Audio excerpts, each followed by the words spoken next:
በጣም ትንሹ አማካይ ደሞዝ $2000 ገደማ ነው። ለምሳሌ ባለፉት ወራት አምና ሰኔ አካባቢ ግንቦት መጨረሻ ጀምሮ የጀመርነው ስራ ነው። ከ9 ኩባንያዎች ጋር በቅርበት እንሰራለን። 90,000 ገደማ ትዛዝ ተቀብለናል ከነዚህ ኩባንያዎች። ከነዚህ ትዛዞች 45,000 ገደማ የሚሆኑትን ወጣቶች ተጠቃሚ መሆን ችለዋል። በጣም ትንሹ አማካይ ደሞዝ $2000 ገደማ ነው በወር የሚያገኙት። የሥራ ባህሪው ይለያያል።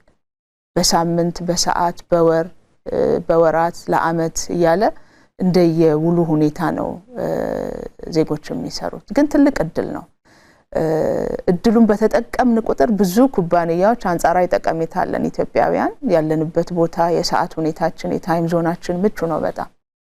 ይሄንን እድል መጠቀም በቻልን ቁጥር ብዙ ኩባንያዎች ይሄን ትዛዝ ወደ ኢትዮጵያ ማምጣት የሚችሉበት ሁኔታ አለ። በርካታ ኤዥያን ካንትሪስ በዚህ መንገድ ለምሳሌ ህንድ በዚህ መንገድ በጣም ዓለም ላይ ብዙ ስራ ሰርተዋል። የቢዝነስ አውትሶርሲንግን ጨምሮ ማለት ነው። ፊሊፒን፣ ሌሎችም በዛ ደረጃ ብዙ ተጠቃሚ መሆን የቻሉበት ሁኔታ አለ።